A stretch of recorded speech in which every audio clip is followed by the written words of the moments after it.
Bonjour, Gilles ici pour Ciné Techno. Je vous parle du DVD de Juice 25th Anniversary. Le film d'Ernest Dickerson est distribué par Paramount et met en vedette Omar Epps, Tupac Shakur et Jermaine Hopkins. Sorti en magasin le 6 juin 2017. 4 jeunes Afro-Américains mènent une existence assez dure dans les rues de Harlem, mais leur amitié est mise à l'épreuve lorsque l'un d'entre eux met la main sur un revolver.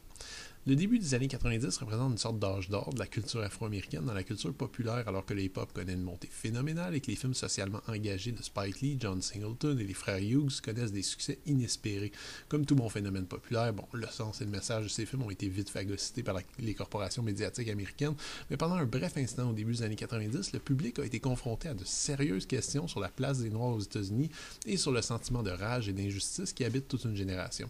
Juice est réalisé par Ernest Dickerson, proche collaborateur de Spike Lee, qui a souvent travaillé comme directeur photo, et qui a reconnu par la suite une carrière intéressante, mais un peu trop brève malheureusement dans le cinéma de genre, avec des titres honorables comme Demon Knight ou le sous-estimé Bones avec Snoop Dogg. Juice était son premier film et on y retrouve toutes les qualités et aussi tous les défauts d'un premier long métrage. Le truc qui frappe dès le départ, c'est que Juice ne reprend absolument pas le style hyper esthétique de Spike Lee, au profit d'une mise en scène beaucoup plus terre à terre, exploitant au mieux les décors réels du Harlem hivernal de 1991. La réalisation est toutefois clairement inégale. Il y a des moments parfois étonnants de virtuosité, comme cette introduction assez déstabilisante présentant les 4 héros, ou cette compétition de DJ colorée et lumineuse. Mais il y a aussi des scènes qui frôlent l'amateurisme, où la caméra devient hésitante, surtout dans la deuxième partie qui est, selon moi, beaucoup plus faible. Ce petit problème est en conjonction directe avec les aléas du scénario qui fusionnent de façon un peu trop ambitieuse drame urbain moderne et mélodrame shakespearien. Globalement, ça fonctionne, le rythme garde notre intérêt, mais certains développements de personnages sont beaucoup trop raides pour qu'on y croit totalement, et c'est particulièrement le cas pour le personnage interprété par Tupac Shakur. Ceci dit, le célèbre rappeur domine la distribution avec un rôle de jeune voyou assoiffé de respect taillé sur mesure. C'est pas un rôle nécessairement facile, le scénario complique également la tâche avec ses volte-face imprévisibles, mais Tupac s'en sort très bien, surtout pour un premier rôle à l'écran. Omar Epps tire également son épingle du jeu, un peu moins opératique que Tupac. Epps propose plutôt un jeu naturaliste, très convaincant malgré là encore certaines hésitations. Le reste de la distribution oscille entre le très correct et le médiocre, mais on retiendra surtout des petits rôles mémorables pour Samuel L. Jackson et Queen Latifah, et les mélomanes aguerris reconnaîtront des caméos de Dr. Dre, Treach ou Fab Five Freddy, entre autres.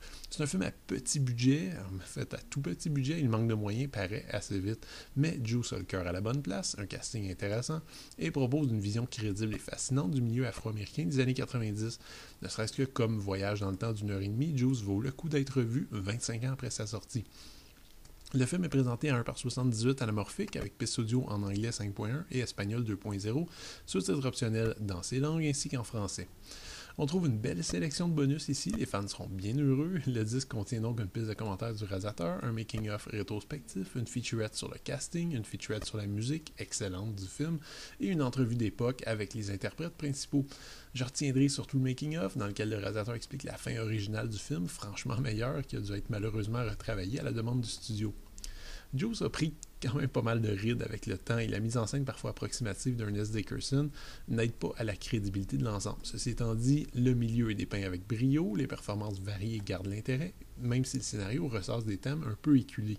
Cette édition soulignant le 25e anniversaire du film propose toutefois des suppléments passionnants. C'était Gilles, merci, bon visionnement.